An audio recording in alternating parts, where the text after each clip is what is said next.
مان لەسەر ئەم بابەتە زیاتر ڕادەوەستین شرۆڤەی زیاتری دەکەین بۆ ئەوەی کە بزانین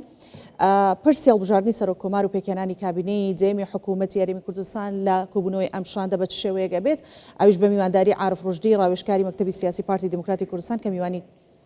کوردستان 24 و بەخێر هاتن تاکەین بژی سپاس کۆبوونەوەی ئەمڕۆی شاندی پارتی و هەروەها یەکێتی چۆن ئەبینن گەشت بینن بە کۆبوونەوەکە ئێمە هیوادارین لەو کوبوونەوەیە بتوانن بگەنە دەرەنجامێکی ئەرێنی چونکە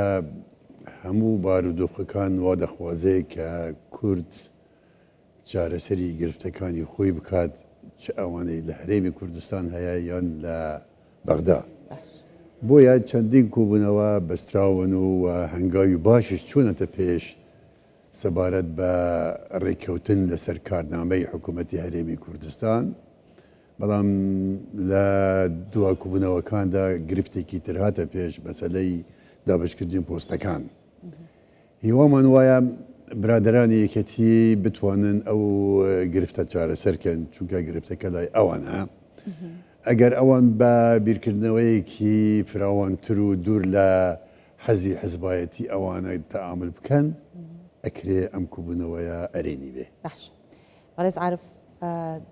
دواکەوتنی پێکانانی کابینەی دەیەمی حکوومەت و هەروەها کارانەکردنی پەرلەمان لە بەرژەوەندی بێگومان هیچ لایەنێک نییە ئەی بۆچی ئەمە بۆتە گرێکوێرە گرێکوێرەکە لەوەدایە لایەنێک تەنها بیر لە بەرژەوەندی حزبی و تاکە کەسیەکە ئەمەش گونجاو نابێ لە چارەسەرکردین پرسێک پەیوەندیدارە لە بنەڕەتدا بە کۆمەڵانی خەڵکی کوردستانەوە پارتی لە دوای انتخابات بە مانگێک هەوڵەکانی خۆی خستەگەر کە کابینەکە ڕێککەوتنی سەر بکرێت و پەرلەمانیش دەست بەکار بێت و هەوڵەکەش دیار بوو توانی جەلسەی یەکەمی پەرلەمان ئەنجام بدات بە سەرۆکایەتی گەورەترین ئەندامانی پەرلەمان بەڵام دواتر لاینەکانی دیکە وەکو پێویست نهات لە پێش تەنانەت هەوڵێکی پارتی هەبوو کە لاینەکانی دیکەی دەرەوە یەکەتی و پارتی ئەوانە بێنە پێشەوە بتوانن کابینەکە ڕێک بخەنەوە ئەو بوو لە ژێر فشاری سیاسیە ئەو لایەنانە بوێریان نەبوو بێنە پێش بۆیە ئێستا واتە دەتوانین بڵێن وا دەڵێ دەبێت لەگەڵ یەکێتی ڕێکەوین بەڵام پێویستە یەکێتی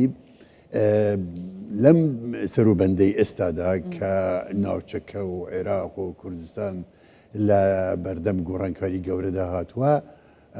دەبێت بیر لەوە بکاتەوە کە چیتر ئەو گرفتانەی کە پەیوەندی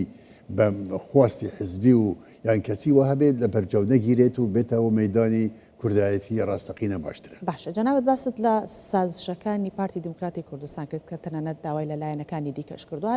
تایبەت بۆ بابەتە پارتی لە زۆرێک لە کابینەکان سازشی لەسەر ماف و تەنانەت پشکی خۆی کردووە ئەم جارە پارتی دموکراتی کوردستان ئەو کارە دەکات ئەو سازشە دەکات لە پێناو بەرژەوەندی گشتی پارتی هەمیشە سەخی بووە لە بەخشینی پۆست و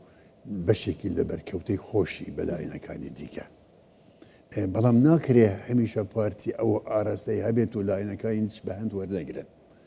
پێمان وایە ئەمڕۆ ئەبێ یەکەتی بێتە مەیدانی ڕێککەوتن لەسەر دەست بەکاربوونی پەرلەمانی کوردستان بۆ ئەوەی بتوانێت سەرروکی هەرێم هەلبژێرێت و دوای سەرروکی هەرێمیش تەکلیفی سەرروکی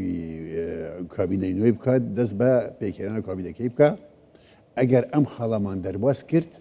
ئەتوانین بچینە سەرخاڵی دەستیژاکردنی کەسایەتیەک بۆ سەر کومار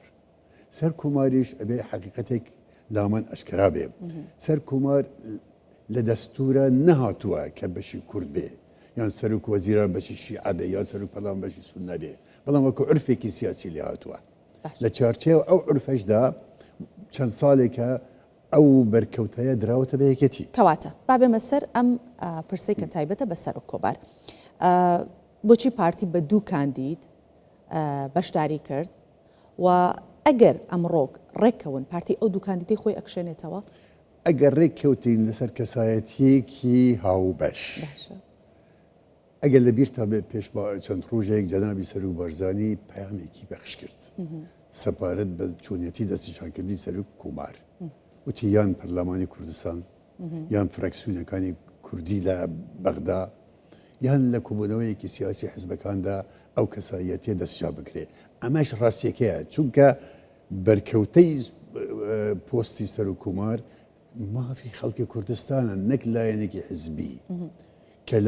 کە مافی خەڵکی کوردستانە ئەبێ نینەرانی خەڵکی کوردستان یان زۆرینەی نینەرانی خەڵکی کوردستان کۆک بن لەسەر کەسایەتیە